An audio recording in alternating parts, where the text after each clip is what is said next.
Assalamualaikum warahmatullah taala wabarakatuh. Mbokki internet yi tey ñu ngi ñëw beneen yoon dinañu indil secret bu am solo. Secret bi nag mu ngi jëm ci wàllu ubbeekaay bu am solo la. Ubbeekaay boo xam ne boo toogee sentir ne dëkk bi neexul wala nga sentir ne sa yaram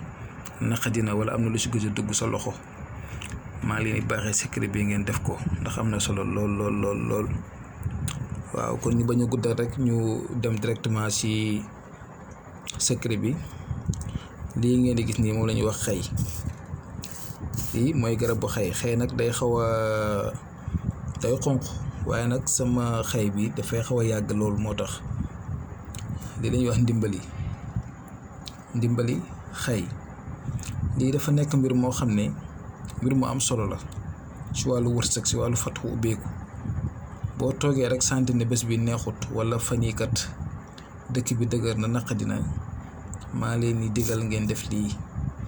ni ngeen koy jëfandikoo mooy bu leen neexee yéenay xool bët bu set ngeen koy def wala mën nga koo def tamit ci siwo bu bari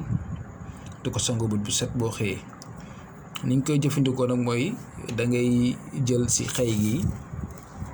nga jël def sa ndabu càngat comme nii jël ci xay gi def. soo paree ci xay bi nga jël ci ndimbali bi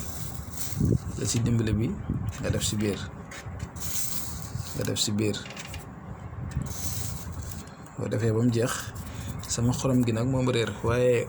day ànd ak xorom ngeen def ci tuuti xorom rek jël ndox mi def ci biir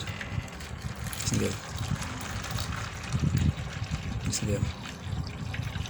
nii bi ngeen ko defee nii bët bu set mën na ngeen di ci sangu bët bu set. nga xam ne du am jot di ko defar bët bu set ndax temps bi mun na di ko def ci siwoor bu mag chaque jour bu xëyee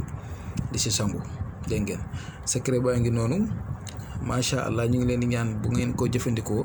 yal na yàlla defal leen ci tawféex defal leen ci taysiir defal leen ci ubbeekaay bu yaatu ndax lii nii secret bu am solo la te jarabu neen ko te gis neen ci ay résultats kon ñu ngi leen koy baaxee suñu mbokk internet yi di leen di ñaan ngeen abonné partage vidéo yi te itam di aimer vidéo yi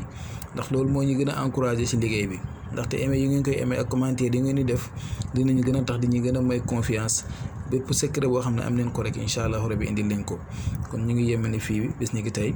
di leen di ñaanal yàlla di leen baalu àq ci julli gi di leen baal àq di ñaan yàlla boole ñu baal yàlla defal ñu njub dafa ñu tawfeex dafa ñu taysiir làq ñu fu yàq yeggul ñëpp incha allahu taala kon ñu ngi yem fii ba beneen yoon incha allah.